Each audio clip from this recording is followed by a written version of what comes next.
እግዚአብሔር ይመስገን ክብርና አምላክ እስኪ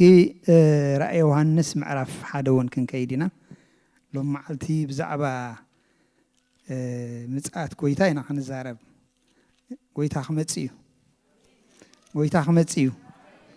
ኣብቲ ጎንኩም ደሎስ ጎይታ ክመጽእ ትዳሊ ኻዲኻ በልዎ እግዚአብሔር ይመስገን ክመጽእ እዩ ሕዋተይ ንሱ ክመጽእ እሙን እዩ እንታይ ልና ብራእይ ዮሐንስ ምዕራፍ 1 ጥቅስ 3 እቲ ዘመን ቀረባዩ እሞ እቲ ነዚ ቃል ትንቢት እዚ ዘንብብን እቶም ዝሰምዕዎን ነቲ ኣብኡ ተጻሒፉ ዘለውን ዝሕልውዎን ብፃኣንዮም ኢልና እግዚአብሔር ይመስገን እቲ ዘመን ቀረባዩ ቀረባ ካብ ዝበሃል ክንደይ ዓመት ኮይኑሎ ልዕሊ 2000 ገይሩሎ ማለት እዩ ንምንታይ ደኣ ዘይመፀ ጎይታ ኣብ እግዚአብሔር ሓንቲ መዓልቲ 1000 መዓልትን ሓደ ኢልና ካልእ ስለምንታይ እዩ ቀልጢፉ ዘይመፀ ኣብቲ ግዜ ተቀልጢፉ መፅኡ ነይሩ ተዝኸውን ሲ ኩላትና ንሕና ምድሓናዶ ንኩሉ ሰብ ክድሕን እዩ ማለት እዩ ዝብለና እስኪ ኣብ ጴጥሮስ ንኺድ ጴጥሮስ ምዕራፍ 3 እስኪ ንኺድ ካልኣይ ጴጥሮስ ማለት እዩ እግዚአብሔር ይመስገን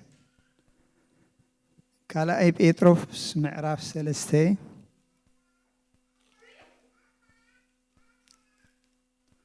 ምዕራፍ 3 ካብ ጥቕሲ 8 ክሳብ 13 ዘሎ ጎይታ ስለምንታይ እዩ ቀልጢፉ ደይመፀ እንታይ ኢልና ግናኸ ኣቱም ፍቁራተይ ኣብ እግዚአብሔር ሓንቲ መዓልቲ ከም 1000 ዓመት 1000 ዓመት እውን ከም ሓንቲ መዓልቲ እያ ከም ሓንቲ መዓልቲ ምዃኑ እዛ ሓንቲ ነገር እዚኣ ኣይትሰወርኩም ጎይታስ ኩላቶም ናብ ንስሓ ክበጽሑ እምበር ሓደ እኳ ክጠፍእ ዘይፈቱ ስለዝኾነ ምእንታኻትኩም ይዕገስ ኣሎ እምበር ከምቲ ንገሊኣቶም ዝድንጉይ ዝመስሎም ንተስፉ ኣይደንጉየን እዩ ስለዚ እግዚአብሔር ተስፉ ኣይደንጉየን እዩ ጎይታ ክመጽእ እዩ እግዚአብሔር ይመስገን መዓልታት ናብኡ የለን ሰዓታት ዓመታት ቁጽር ጊዜ ይብሉ ንሱ ንዓና የቁጽር ይብና እግዚአብሔር ይመስገን ንሱ ግን ኣብቲ ዝመደቦን ሰዓትን ጊዜን ክመጽእ እዩ ንሕና ከመይ ተዳሊና ኣለና እስኪ ናብ ህይወትና ንመለስ እግዚአብሔር ይመስገን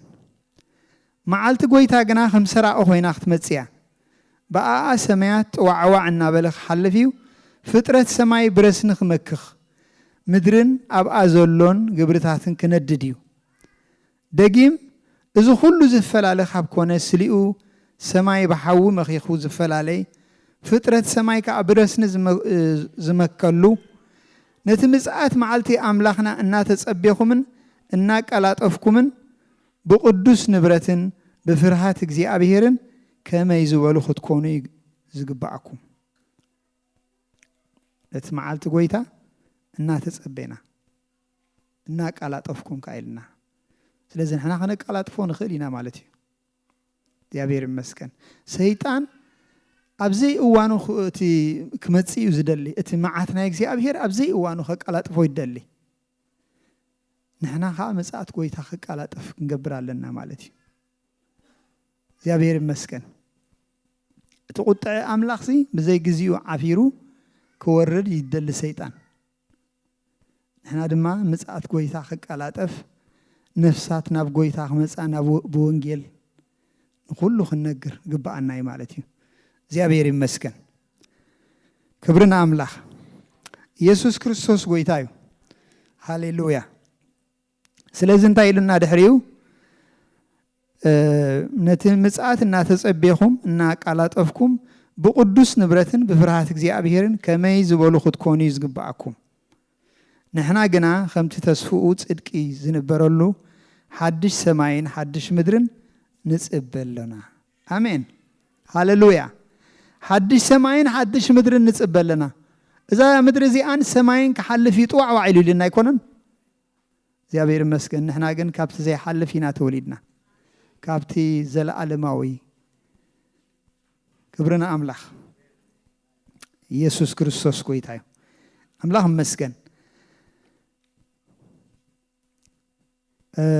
ማቴዎስ 24 ክንከይዲና ከመይ ኢልዩ ኣመጻጻእ ጎይታስ ከመይ ኢልዩ ዝመጽእ ከመይ ኢልዩ ክመጽእ ጎይታ ክመጽእ ንብል ኣለና ኣይኮነን እግዚአብሔር ይመስገን ብዙሕ ምልክታት ኣሎ ጎይታ ክመጽእ ምዃኑ ብዙ ግዜ ንሪኦ ዘለና ማዕለያ ዘይብሉ ምልክታት ኣሎ ኩሉ ትኹይናትን ወረ ኹይናትን ዝበሎ ሓሰውቲ ነቢያት ሓሰውቲ ክርስቶሳት ኩሉ ምልክታት ይፍጸም ኣሎ ከምቲ ጎይታ ኣብ ሉቃስ ትንቢት ኢሳያስ አልዒሉ ምሰንበበሎም እዚ ኣብ ቅድሜኹም ተፈጸመ ኢሎም ንሕና ድማ ትኩሉ ጎይታ ዝበሎ ኣብ ቅድሜና ይፍጸም ኣሎ ሕጂ ስለዚ ክንነቅሕ ግባአና ማለት እዩ ማቴዎስ 24 ካብ 36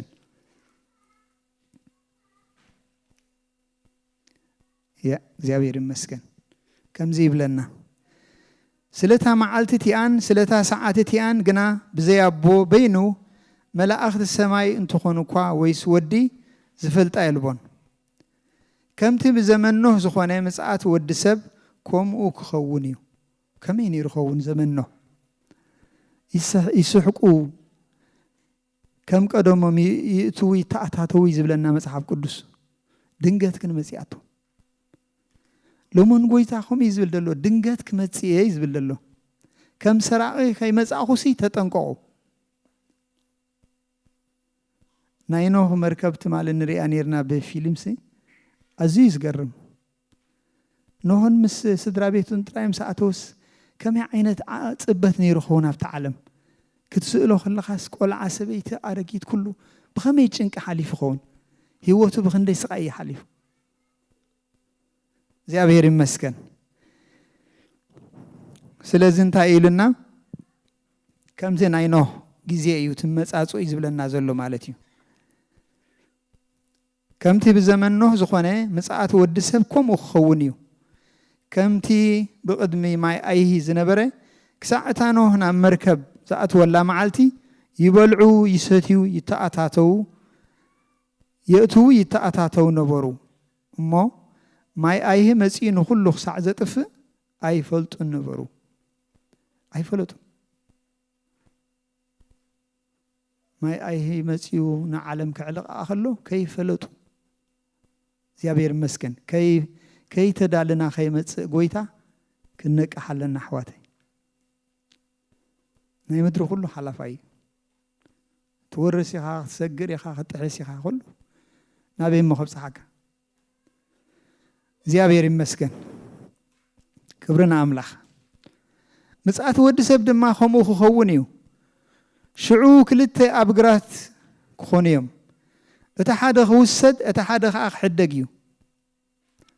እዚ ናይ ምንጣቕ ምልክት እዩ ማለት እዩ ግና ፍለጡ በዓል ቤት ነታ ሰራቂ ዝመፀላ ግዜ እንተዝፈልጣ ምንቕሐ ቤቱ ክትኳዓት ከላ ስቕ ኣይንበለን ስለዚ ወዲ ሰብ ብዘይ ሓሰብኩሞ ግዜ ክመጽእ እሞ ንስኻትኩም ድማ እተዳለኹም ኩኑ ኣምላኽ ይመስገን ክንዳለው ዶ ይግባአና ወኩሉ ክሓልፍ ንብረት ተገበርና ሃብቲ ተጥረና ኩሉ ኮንቲ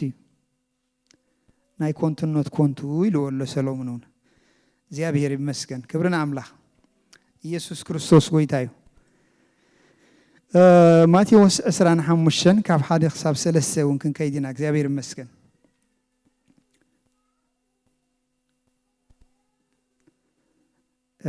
እንታይ ኢሉሎ ማቴዎስ 25 እውን ሽዑ መንግስተ ሰማያት ቀቀንዴለን ሒዘን መርዓዊ ክቅበላ ዝወፃ 10 ደናግል ትመስል ካባታተን ከዓ እተን 5 ዓያሹ እተን 5 ግና ለባማት እየን እተን ዓያሹ ቀንዴለን ወሲደን ዘይቲ ኣይተማላአን እተን ለባማት ግና መምስ ቀንዴለን ዘይቲ ኣብ ጠጢነን ተማላአ መርዓዊ ምስ ደንጎየ ግና ኩለን ትኽስበላ ደቀሳውን ፍርቂ ለይቲ ግና ጭራሕ ምራሕ ኮነ እንሆ መርዓዊ ክትቅበላ ውፃ ሽዑተን ደናግል ኩለን ተንሲአን ቀቀንዴለን ኣዳለዋ እተን ዓያሹ ነተን ለባማት ቀንዴልና ክጠፍ ኢሉ እሞ ካብ ዘይትኽን ሃባና በልአን እተን ለባማትካ ኣይፋልናን ንኣናን ኣኻትክንን እንተ ዘይኣኸለኸ ናብቶም ዝሸጡ ዳኺዳሞ ንርእስኽን ዓድጋ ኢለን መለሳለን ክዕድጋ ምስከዳ ከዓ እቲ መርዓዊ መፀ እተን ተዳልየን ፀንሓ ምስኡ ናብ መርዓ ኣተዋ ማዕፆ ድማ ተዓፅወ ድሓር እተን ዝተደፋ ደናግል መፅአን ጎይታይ ክፈተልና ኾታ በላ ንሱ ግና መሊሱ ብሓቂ ብለክና ኣለኹ ኣይፈልጠክን ይበለን እምበኣርሲ እታ ወዲ ሰብ ዝመፀላ መዓልቲ ሰዓት ኣይትፈልጡን ኢኹም እሞ ንቑሑ ኢልና እግዚኣብሔር ይመስገን እተን ደናግል ዓሰርቲአን ጎይታ ድስዕበአን ማለት እዩ ፍልልየን ኣብ ምድላው እዩ ዘይቲ ጎዲልዎን ኢልና ዘይትሲ ናይ መንፈስ ቅዱስ ምሳሌ እዩ ፍረ መንፈስ እንድሕር ዘይብልካሲ ተርፍ ትኽእል ኢኻ ማለት እዩ ፍረ መንፈስ ፍቕሪ ተዘይብልካ ትሕትና ተዘይብልካ ትዕግስቲ የብልካ ትራጋሕ እንተ ነይርካሲ ተርፍ ትኽእል ኢኻ ፍረ መንፈስ ማለት ኮይ ትዘይትሲ ፍረ መንፈስ ዘይብልካ እንድሕር ፀኒሕካ ናይ ዝጎየኻ ናይ ዝሃለካ ኣብ ቅድሚ ሰብ ብዙሕ ናይ ዝተረኣኻስ ዋጋ ይብሉን ማለት እዩ ስለዚ ፍረ መንፈስ ክህልወና ክንገብር ኣለና ማለት እዩ ያ ፈቃራት ክንከውን ኣለና ትዕግስተኛታት ክንከውን ኣለና ትሑታት ክንከውን ኣለና እግዚኣብሔርሲ ምንጋር የድልየን ኩሉ ንገብሮ ባዕሉ ይርአዩ ኣብ ፀልማት ተገብረውን ይርአዩ ስለዚ ብትሕትና ብትዕግስቲ ያ ብዓቕሊ ብኩሉ ትፍረ መንፈስ እዘን ደናገል እሱ ይጎዲልወን ዘይተን እንደይ መልኣሲ ኣይነበረኒ ህይወት ማለት እዩ ክብርና ኣምላኽ ስለዚ እምበኣርሲ እታ ወዲ ሰብ ዝመፀላ መዓልቲ ሰዓትን ኣይትፈልጡን ይኹን እሞ ንቑሑ ሕጂ ኢኻ ትዳሎ እምበር ቆፀር ኣይብሉን ዋላ ካብዚ ምስከድና ለይቲ ክመፅእ ክእል እዩ ዋላ ኣብዚ ወዲእና እውን እንዳተፃወትና እውን ክመፅእ ክእል እዩ ጎይታ መዓስ ከም ዝመፅእ ኣይትፈልጡን ኢኹም ዝብለና ዘሎ ሎሚ ግን ዝመፀሉ እቲ ባዕሉ ናይ መወዳእታ ዘመን ተዛረቦ ምልክታት ይርአ ኣሎ ይኮነን ይርአ ኣሎ ጎይታ ኢየሱስ ክርስቶስ ካብ ኣይሁድ ከም ዝመፅእ ዘርኢ ዳዊት ምዃኑ መጽሓፍ ቅዱስ እዩ ዝነግረና ኣብ ፈቐዱኡ ግን ከምቲ ብዝመይ ብዙሓት ሓሰውቲ ነቢያት ክርስቶሳት ክመፅኦም ዝበሉ ንሪኦ ኣለና ሎሚ እዋን ብፍላይሲ ሓደ መፅኡ ደሎሲ ዘገርም እዩ ርኢኹሞ ትኾኑ ኣብ ማስ ሜድያ ኩልኹም ኣነ ብቲ ናይ ኣምሓርኛ ኣሎ ናይ ምፅኣት ገለ ድብል ኣብኡ ሰሚዐ ኣለኹ ኣነ ክርስቶስ እየ ኣነ መሓመድ እየ ኣነ ቡድሂዝም እየ ዝብል ኣነ ኩሉ እየ ይብል እቲ መንፈስ ቅዱስ እቲ ጎይታ ብዛዕባ መንፈስ ቅዱስ ተዛረበ ከይተረፈስ ብዛዕባ እዩ ተዛሪብዎ ከመይ ዝበለ ድፍረት ይመፅኡ ደሎ ኣበይናይ ኩነታት ኢና በፂሕና ዘለና እግዚአብሔር ይመስገን ዝተዳለና ክንከውን ግባአና ይህዋተይ እንዳተዛነና እንተ ፀኒሕና ታ መዓልቲ ኣይንፈልጣን ኢና ክብርና ኣምላኽ ማርቆስ እስከ ንኸይድ ማርቆስ 13 ካብ 33 ክሳብ 37 ኩሉ ብዛዕባ ምጽኣት ጎይታ ይተዳልየ እግዚአብሔር ይመስገን እዋናዊ መልእኽቲ መስለኒ ክንነቅሕ ይግባአና ጎይታ ክመፅእ ይሕዋተይ ማርቆስ 13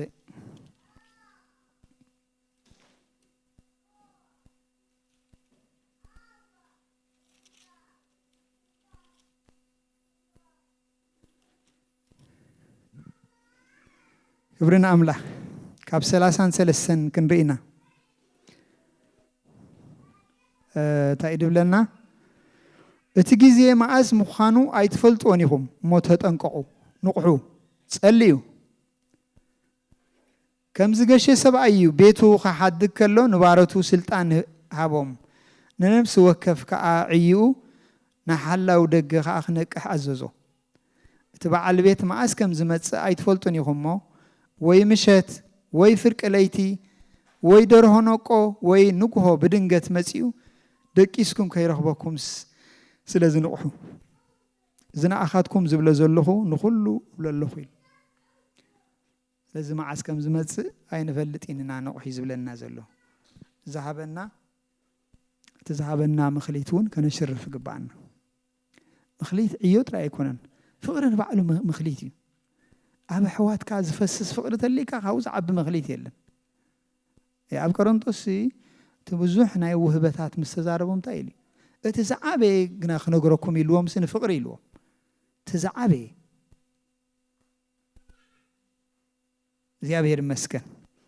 سلازم مخليتنا أنا شرف كنكون قبعنا مالتي أملاح مسكن كبرنا أملاح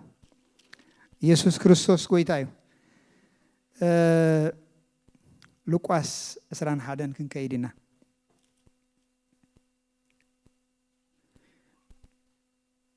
لوقاس أسران حدن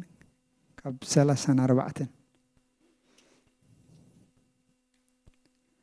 يا 34 بحن سأله زيابير مسكن قناخ اتا معالتي تيا أب كل زبان مدري نزنو برزو بولو كم فنت أراخت وصحهم يامو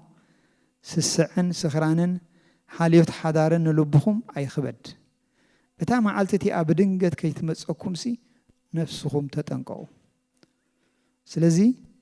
كابزي زمتصو كل نجر نمملاو أب قد مود سب دو نمبال حايل من تخطرخو سي كل ساعة نصليهم نوحو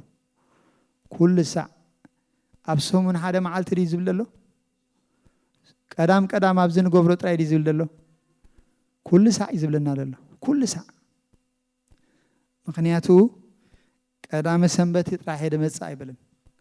أبصراح كلنا ونك متصخلي እግዚአብሔር ይመስገን كل ساعة رأسنا تدالنا نقحنا خنصنح ግን ግባአና حاليت حدار كي حزكم إلنا حاليت قلعو حاليت حدار كل زي كم زقبو أخن قبر لنا نمبر لبنا أخو السدي بلن مالتي قويت أحمد سمقانو كل ساعة قبل لبنا نحسبو قباي እግዚአብሔር ይመስገን كبرنا أملاح ماتيوس سرانا 4 كابر 4 حساب حموشته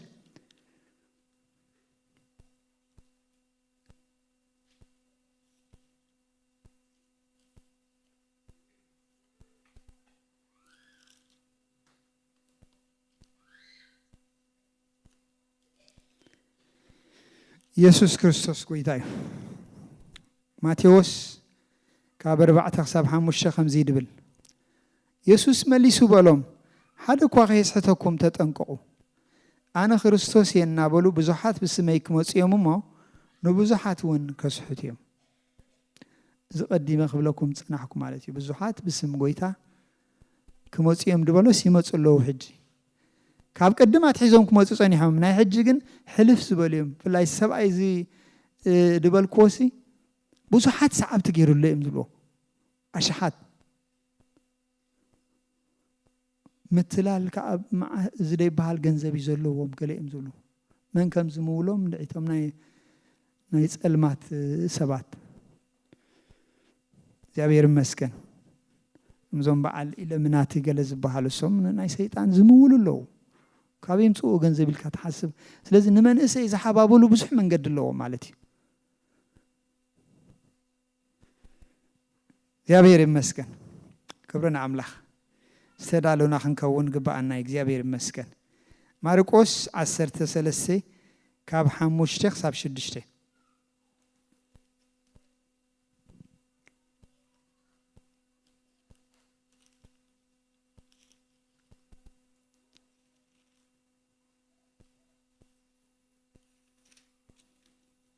ማርቆስ 10:3 ካብ 5 حساب 6 ኢየሱስ ጎይታይ يسوس كأ كبلهم جمرة هذا كوا يسحتكم تتنقوا بزحات أنا إننا بقولوا بسميك موسيقى ما نبزحات كوا خسحتيم لك هم تاماتي وسولا مالتي كل ما تنقطعي كبرنا أملاخ نحنا جن قوي تخمتي كوس دناي آمين كوس دناي قويتا كأتنا عالم زدالو زلو خبيد مكرا كابو خوزدنا يقويتا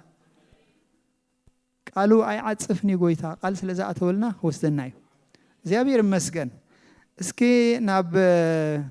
يوحنس وانجيل يوحنس 10:4 كيدنا ጎይታ ከም ዝወስደና ዝተዛረቦ ቃል ማለት እዩ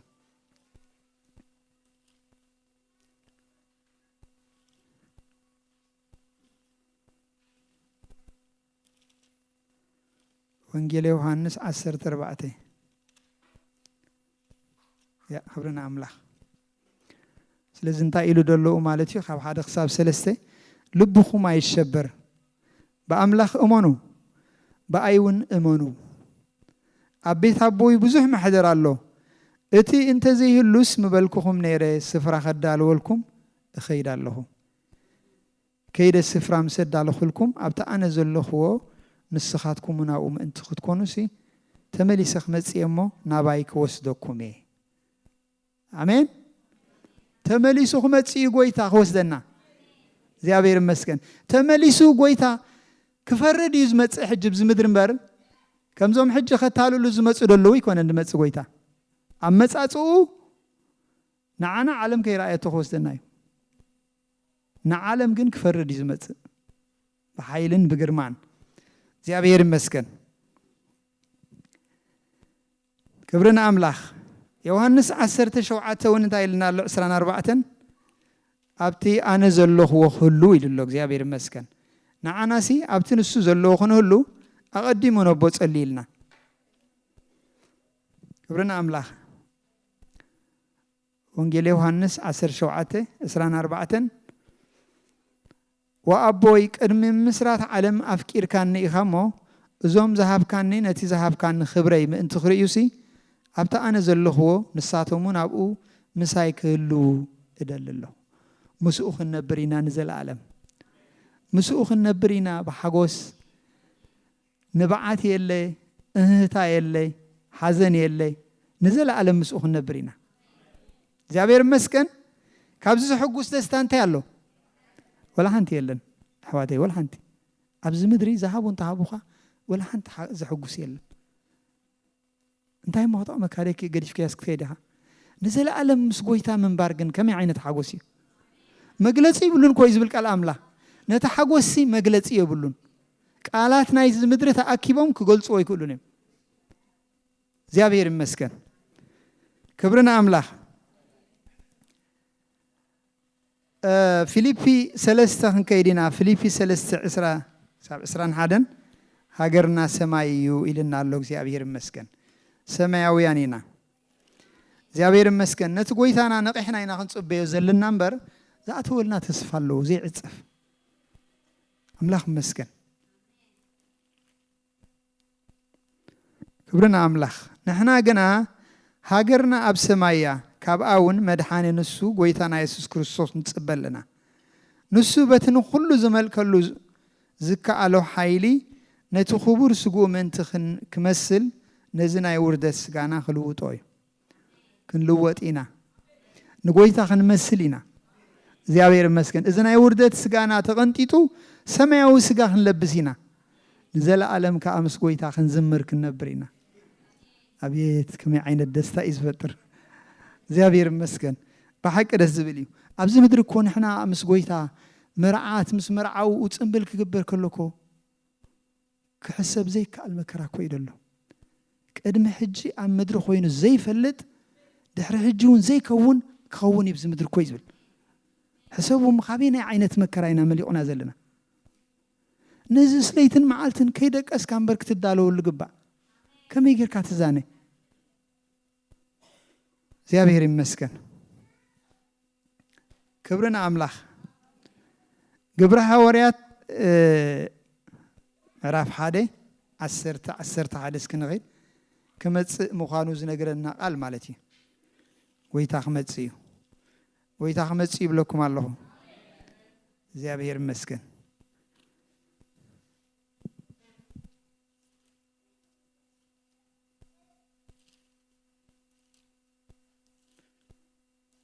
ናበይ ሞኽት ተሳገሩ ይኹም ተሳገሩ ጣሓሱን ተበልኩም ናበይ ክሰግሩ ቀደም ሰጊርኩም እንዶ ጎይታ ኣጥሒስኩም ኮይ ቀደም እግዚአብሔር ይመስገን ንሳገሩ ይብልና ንሕጂ ተሳጊርና ኢና ካብ ሞት ናብ ህይወት ተሳጊርና ይብለና ያ ካብ ድቅድቅ ጸልማት ናብ ዘገርም ብርሃን ካብዚ ንላዕል ናበይ ክሰግር ሰግሮ ነገር ይብልካን እግዚአብሔር ይመስገን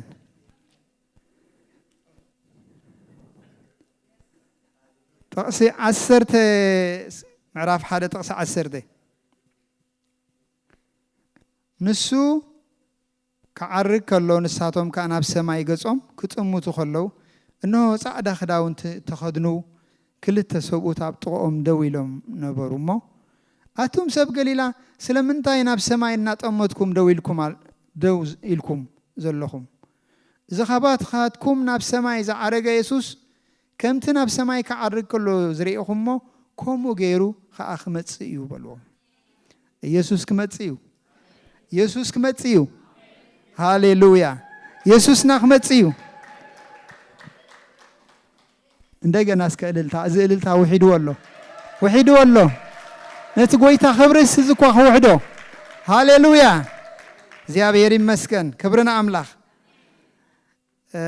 ቀዳማይ ተሰሎንቄ እስከ ንኺድ 4 ካብ 13 ኢየሱስ ክመጽእ ምዃኑ ኩሉ ሰዓት ነፍስኻ እንተሓሲባ እግዚአብሔር ይመስገን ኣይትዛነን እያ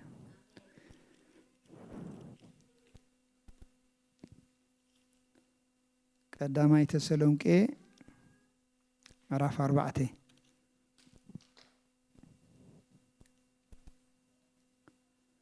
ካብ 13 እግዚአብሔር ይመስገን ከምዚ ይብል ግና ኣሕዋተየ ከምቶም ተስፋ ዘይብሎም ካልኦት ምእንቲ ከይተሓዝኑ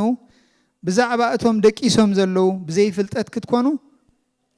ኣይፈቱን ኢሉ ማለት ኢየሱስ ከምዚ ሞተ ከምዚ ተንስአ ኣሚንና እንተኮይንና ከምኡን ኣምላኽ ነቶም ብኢየሱስ ዝደቀሱ ምስኡ ከምጾም እዩ ንሕና ክሳዕ ምጽኣት ጎይታ ብህይወት እንጸንሕ ከዓ ነቶም ዝደቀሱ ከቶ ከም ዘይንቅድሞም እዚ ብቃል ጎይታ ንብለኩም ኣለና ጎይታ ባዕሉ ብናይ ትእዛዝ ጭድርታ ብድምፂ ሊቀ መላእኽትን ብመለኸት ኣምላኽን ካብ ሰማይ ክወርድ እዩ እቶም ብክርስቶስ ዝሞቱ እውን ቅድም ክትንስኡ እዮም ድሕሪዚ ንሕና ብህይወት ጸኒሕና ዘሎና ንምቕባል ጎይታ ኣብ ኣየር ምሳታቶም ሓቢርና ብደበና ክንላዓል ኢና ከምኡ ንሓዋሩ ምስ ጎይታ ክንነብር ኢና ደጊም በዘን ቃላት እዚአን ንሓድሕትኩም ተጸናንዑ አሜን ሃሌሉያ ካብዚ ንላዕሊ ዘጸናንዕ ዳ እንታይ ኣሎ ኩሎም ሞይቶም ዘለው ብጎይታ ዝደቀሱ ማለት እዩ ንሳቶም ሰማያዊ ስጋ ለቢሶም ክትንሱ እዮም ንሕና ድማ ዝመሬታዊ ስጋ ተለዊጡ ሰማያዊ ስጋ ለቢስና ብሓባር ኣብ ኣየር ክንራኸብ ኢና ጎይታ ካብ ሰማይ ካብ ሳልሳይ ሰማይ መጽኡ ኣብዚ ልዕሊና ዘሎ ሰማይ ክቕበለና እዩ ሒዙና ከዓ ከወስደና እዩ ምስኡ ንዘለኣለም ክንነብር ኣብኡ መርዓ ኣሎ ኣብኡ ዓብዪ ጽምብል ኣሎ ኣብዚ ምድሪ ዝገበርካዮ ኩሉ ከዓ ኣብኡ ክትሽለም ኢኻ ኣብዚ ምድሪ ኩሉ ንጎይታልካ ትደኽሞሲ ብዘይ ዓስቢ ይኮነን ዓስብለና ኣሕዋተይ ከይደቀስካ ኮለል ክትብል ተደሊኻ ንጎይታ እንድሕር ፅዒርካሲ ዓስብሎ ናይዛ ምድሪ ካብ ዓቐን ንላዕሊ ዝፀዓርካዮ ዓስቢ ይብሉን ገዲፍካዮ ክትከይድ ኢኻ ንምድሪ ኢልካ ዝፀዓርካዮ ንጎይታ ኢልካ ዝፀዓርካዮ ግን ኣብኡ ብትፅምብል ገሊኣ ሽመት ዘይብላ ክትከይድ ከላ ሽልማት ዘይብላ ገሊኻ ከዓ ሽልማት ኣሎ ማለት እዩ በዓይነት ሽልማት ኣብኡ ፅምብል መርዓ ኣሎ መርዓቱ ንሕና ኢና መርዓው ከዓ ጎይታ ኣብዚ ምድሪ ግን ሽዑ ፍዳ ጎይታ ድፈድየሉ ማለት እዩ ንጸላእቱ ፍዳ ዝፈድየሉ እግዚአብሔር ይመስገን ንሕና ግን ምስ መርዓዊ ኣብኡ ንፅምብለሉ ብሓጎስ ንጸንሓሉ ማለት እዩ እግዚአብሔር ይመስገን እሱ ጥራሕ ኣይኮነን ንዘለኣለም ከዓ ምስኡ ክንነብር ኢና ንዘለኣለም መወዳእታ ዘይብሉ ንንእሽተይ እኳ ኣትጸበና ንንእሽተይ ኣብቲ ሲኦልሲ ንንእሽተይ ዕድል እኮ ይብልካ እጅስ ክወላ ተጋጊየ ክምለስ ትብለሉ እኮ የለን እሾኽ እንተወግኣትና እኳ ዓቕሊ ዘይንገብር ንዘለኣለም ኣብ ስቃይ ግን ከመይ ምሕሰብዎ እሞ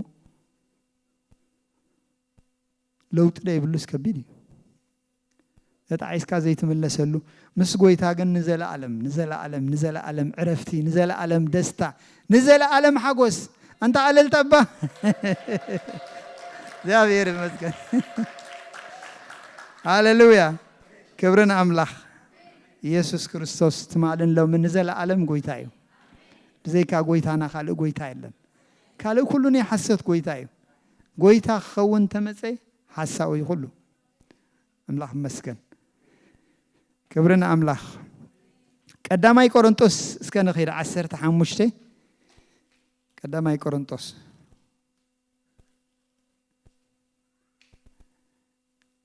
አነ ሎም ንጎይታ ንጻበየሉ ጥራሕ ይዘመጽ ንጎይታ ንናቃቃሉ ጥራሕ እግዚአብሔር አምላክ ይመስገን ክብርን አምላክ ከምዚ ልናሎ ኣብ ቀዳማይ ቆሮንቶስ 15:51 ያ እነሆ ምስጢር ነግረኩም ኣለኹ ኩላትና ክንልወጥ እምበር ኩላትና ኣይክንድቅስን ኢና بحنسا بقصبة عيني بتناي دحر كله ملخت ملخت كنفحيمه وتم وتعدما بزي حلف كتنسيهم نحنا ون كنلوتينا مالت إذا حلافي زي حلف كلبس يقبعه يمو إذا مواتيخا زي موت كلبس يقبعه يا بير مسكن حلافي زي حلف كلبس إذا أكلتنا كبرنا أملاح ስለዚህ ካብዛ ዓቢ ደስታ የለን ክንልወጥ ኢና እዚ ውርደት ናይ ዝምድሪ ከብቀዩ እዚ መከራ ብዙሕ ክርስቲያን ዝሓልፎ ደሎ እስር ቤት ሳቀዩ ከብቀዩ እግዚአብሔር ይመስገን ዘለዓለም ግን ዓስቡ ክኽፈሊ ማለት እዩ በሓጎስ ክነብር እዩ ክብርና አምላክ ኢየሱስ ጎይታ እዩ ራእየ ዮሐንስ 19 ከወሰድኩሜ رأي يوحنس 19 خاب 5 حساب 9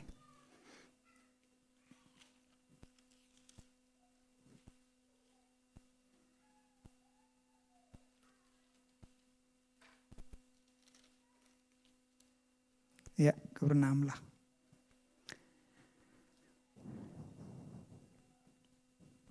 رغبكم هذا هون ببدأ جابير مسكن كابت زفانون توم أتوم تفرهو نأشتون عبيتن كلهم بارتو نأملخنا ودسو وزبل دمسي وتسي كم دمسي بزوح سبن كم دهاي بزوح مياتن برتعنا قداتاتن زبلخا اتخلو زخئل እግዚአብሔር أملخنا نجيزيمو هاليلويا مرعات جنشل بتحو مرعاتون تداليا يامو نتحقوس مرعاتو منيا كابي اختمت مرعاتو نحنا هنا يا تدالينا دلنا مرعاو تدالي تبقيس اللوخ متيو مرعاتو تداليا دلا مرعاتو نحنا هنا እግዚአብሔር مسكن ስለዚህ እንታይ ኢሉና ማለት እዩ እቲ ሁሉ ዝኽእል እግዚአብሔር አምላኽና ንሱ ነጊሲሞ ሃሌሉያ مرعات تገንሸል بصيحو مرعاتو تداليامو تحقوسو بعد ما يبلنا نون كبرنا هبو خبل كلو سمعكم بن زبله صعدا شاش صروي كدانن كتكدن كاتو هبا اتشاشت دما صدقتهم قدوساني نسو خا اتوم نابدرار مرعا اتገንሸል تعدمو بصانيم الكا صحاف بلني نسون إذا اتنا حقي قال أملاخيو بلنيلو إذا اتنا حقي قال أملاخيو زي لوط مالتي مرعا جنشل بصحو مرعاتو خا شاش كتكدنيا إذا ملكت صدق يلو እግዚአብሔር ይመስገን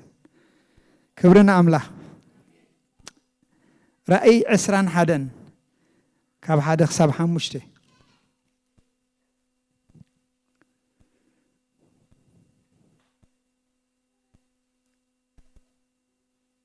እግዚአብሔር ይመስገን ከምዚ ይብለና ተቀዳማይ ሰማይን ተቀዳማይ ምድርን ሓሊፎም ባሕሪውን ደጊምሲ የልቦንሞ ሓድሽ ሰማይን ሓድሽ ምድርን ሪኢኹም እታ ቅድስት ከተማ እታ ሓዳስ ኢየሩሳሌም ንመርዓዊኣ ኢላ ከም ተሰለመት መርዓት ተዳልያ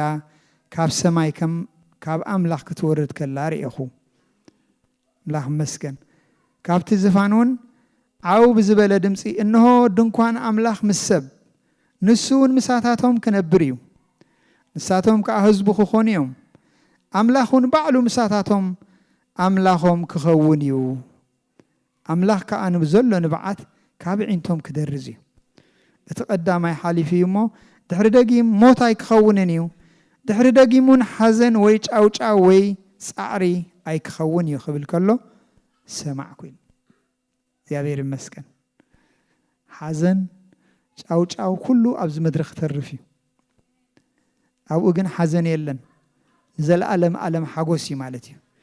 ክብርን ኣምላኽ ይኹን ራእይ 3 ካብ 8 ክሳብ 13 እዚ ናይ ማሕበር ፊላደልፊያ ዝበላይ ማለት እዩ ነቶም ዝተዳለው ንዓናውን እቶም ዝተዳለው ይትረስዕዋኹም ዘይተዳለወ ኣብቲ ከቢድ መከራ ክኣቱ ይኽእል እዩ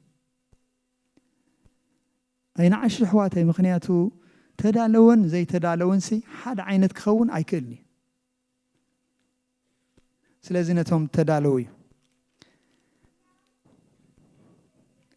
ራእይ 3 ካብ 8 ክሳብ 13 ኢሉ ንግብርኻ ፈልጦ ኣለኹ ዓቕምኻ ሒደት እዩ ንቃለይ ሓሊኻዮ ንስመይ እውን ኣይከሓትካዮን እሞ እንሆ ሓደ እኳ ክዓፅዎ ዘይክእል ክፉት ደገ ሂበካ ኣለኹ እንሆ ካብቶም ኣይሁድ ኢና ዝብሉ ማሕበር ሰይጣን ግናኸ ይሕሱ ኣለዉ እምበር ኣይሁድ ዘይኮኑ እህበካ ኣለኹ እኖ ንሳቶም ከም ዝመፁን ኣብ ቀድሜኻ እግርኻ ከም ዝሰግዱ ኣነ ከም ዘፍቀርኩኻን ከም ዝፈልጡ ክገብሮም እየ ንቃል ትዕግስተይ ስለ ዝሓለኻዮ ኣነ ድማ ካብታ ነቶም ኣብ ምድሪ ዝነብሩ ክትፍትኖም ናብ ኩሉ ዓለም ትመፅእ ሰዓት ፈተና ክሕልወካ እየ ናብ ምድሪ ትመፅእ ፈተና ኣላ ማለት እዩ ከባድ ኣዝያ ካብኣ ክሕልወካ የልና ንቃል ትዕግስተይ ስለ ዘይነዓቅካዮ እግዚአብሔር ይመስገን ንቃል ትዕግስተይ ስለ ዝሓለኻዮ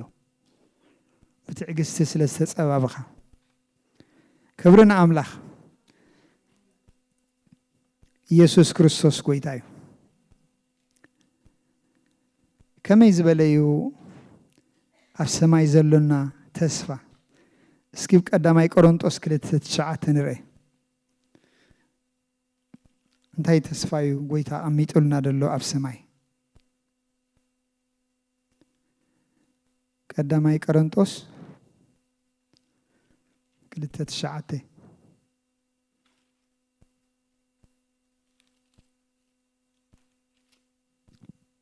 أملاح مسكن جناخ كم تصحف أتعيني زي رأيته إذن خازي سمعته قبل بسبب ما زي تحسب أملاح نتوم زفكروا عدالو اللهم نتوم زفكروا نقويتا كل ساعة زت سبابيو زدالو مالتي عين زي رأيته أب إذن سبك زي تسمعي قبل بسبب زي تحسبي زقرمي كم زعينة عدالي لنا له مالتي كبرنا أملاح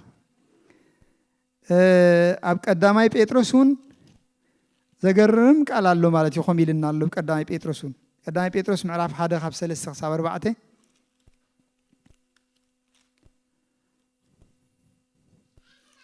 قدامي بيتروس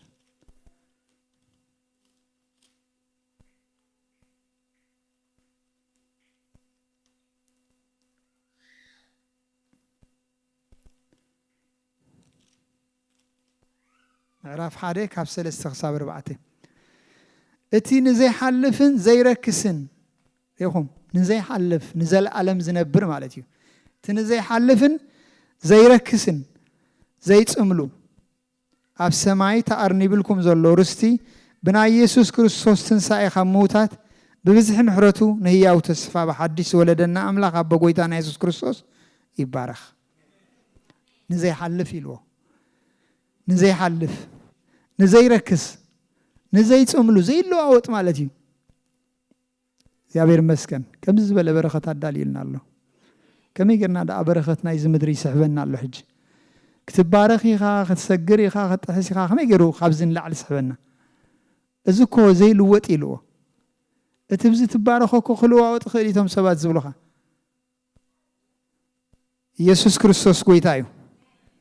ሃሌሉያ ክብርና አምላኽ ቁሩብ ነዚ ኩሉ ዝተዋህበና ተስፋ ዝኽልክሉና ቁሩብ ክንርኢ ነዚ ከይንወርሶስ ዝገብሩና እግዚአብሔር ይመስገን አምላኽ ዝዕድል ዚ አቀሚጡልና ኣሎ ቅድሜና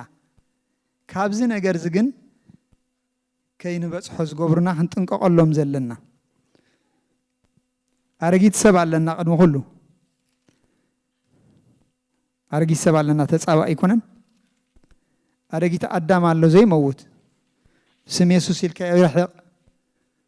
አሸጋሪ አዳም አለ ይኮነን እግዚአብሔር ይመስገን ቆሎስየ ምዕራፍ 3 ካብ 5 ሳብ 15 ስለዚ ነታ ኣብ ምድሪ ዘሎ አካላትኩም ቅተሉ ነዚ አተሓሳስባ ማለት እዩ ነቲ ናይ አረጊት ሰባት ተሓሳስባ ቅተልዎ ይብለና ኣሎ منزر رخصت فتوات سجا كفو تمنيت سسعة إزدما أملخو تعوتيو زياتهم كلهم وتصيت نايتا أرجيت سبيه زم زرزير وامدلو منزر رخصت فتوات سجا كفو تمنيت سسعة زياتهم كلهم نايتا أرجيت سبيه نايتا حساب سجا مالتي زياتهم اندحرنتي بخريستوس توهبنا ماننت اندحرنا عقو أدكي مامو نسون تدي حيلو زيهم من دحر برتيعم أب مكرا خودو خايم لذا أرجي سب كنتم قولوا لنا زيابير مسكن بسر زنا جرزيلو تقطع أملاح أبتم دك زي ما إزازي وردي نسخاتكم من أبو أخت نبرخ لهم قدم بو أتمل على سنيركم حجي جنان نسخاتكم زخلو دما كرة من سرسار كفاءات سرفي زحفر زرباون كاب أفكم أرحو قدم كم زم دك قطع عنيركم يخمي بلنا الله حجي كم أخذكم يقبأكمني حجي كم حدش من النت استقبل كخمناي كريستوس سب كم عينت كتكونسي أي قبأكاني جابير مسكن سلازي أرجي السب من سرسريو كفاءات مليئوي صرفي أي حفرنيون زحفر زربا خزارب دحرا يبلني أرجيسم أرجيت أدم أشجاريو سلازي نزا أرجيت أدم سقل ويلنا أي تدنقصلو تحدش ما النت ندحر زدي تسقله كم يجي يروح عبي هاني قوي زحزو مالتي أملاهم مسكن زحفر زربا خب أفكم أرحقو نسخاتكم نتا أرجيت سب مسجوب رقنتيتكم كم تمثلتي زفترو غيركم نتفلتت زحدس حدش سب لبسو نتا أرجيت سب مسجوب رو سقلوا مسخول غفاءته مالتي نزا حدش سب جن لبسو ويبلنا الله مالتي نتي كريستوس هو مان النت نتخاب كريستوس تقبلنا يو منهم كي جبرنا زفكرنا خفاءت كلنا اللهم مسكن كم مزمور كنسمع زوالنا مالتي عمس أنياتات بدل أنياتات كلنا زفكرنا كريستوس نزمان النتسينا خن لبسو زلنا مالتي زيابير مسكن يلبس انديسو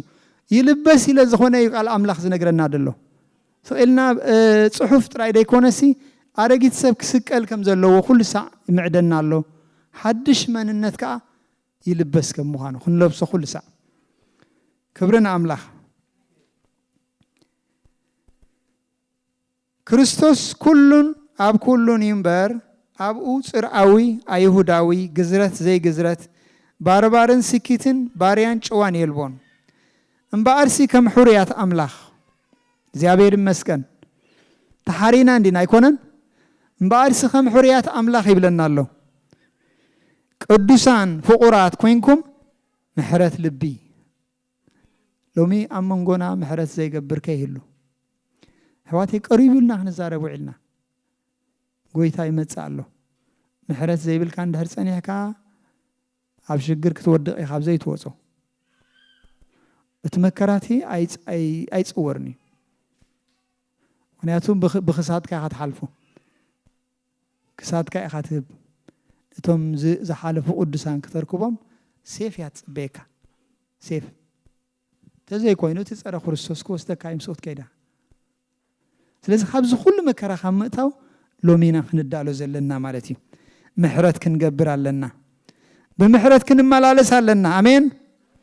እግዚአብሔር ይመስገን ስለዚህ ከም ሕርያት አምላኽ ቅዱሳንን ፍቁራትን ኮይንኩም ምሕረት ልቢ ለውሃት ትሕትና ዓቕሊ ትዕግስቲ ልበሱ እዚ ፍረ መንፈስ ክህልወና ኣሎ ማለት እዩ እተን ደናግል ሽግረን ዝበልናያን እዚ ፍረዚ ነበረኒ ኣይኮነ እንዲ ዘይተን ጎዲሉ እንዲልና ጢነንስ ዘይቱ ዘይብሉ ተሪፉ ፍረ ነበረኒ ማለት ስለዚህ እዚ ፍረዚ ክህልወና ይደሊ ጎይታ እግዚአብሔር ይመስገን ሎሙን ጎይታ ይዛረበና ኣሎ ማለት እዚ ፍረዚ ክንፈሪ ብዙሕ ተደኸምና ብዙሕ ተጻዕርና እዚ ፍረዚ ተዘይብልና ዋጋ ይብሉን እንታይ ማዓብስ بزي فقرت قبر زبلة كل أب أملاخ عسبي يبلون زدخم كادخم حوخا زي تفكر تخوين كعسبي يبلون يا ولا أنت تسعرك أي بلني قال أنا ملاكمو بزح قيامة بزح شعوخ أمة الكاي سايبلني قدم فقري قدم كله تحتنا تعجستي زخلوا اللي بس وزبل الناس اللهم عليه جابير مسكن نحد حدكم إن تتصاوركم اتحادي أبتحادي كسنت اللو يقرأ تبهالو كم تخرصوص يقرأ زبللكم نصحاتكم من كمو يقرأ بلو كريستوس يقرأ لنا عندي يقرأ تزيب لنا ما حدا بزي معلون ناي دحريت باقراوندنا خلاتنا انت زفتش نقلينا يحفرنا كوي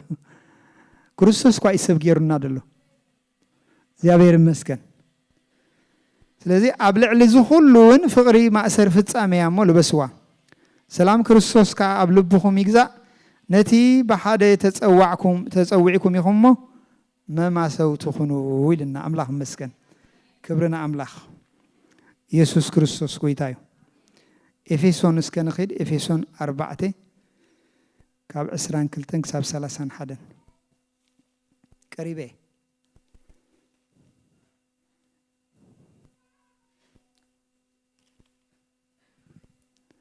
ኢየሱስ ክርስቶስ ጎይታዩ አሜን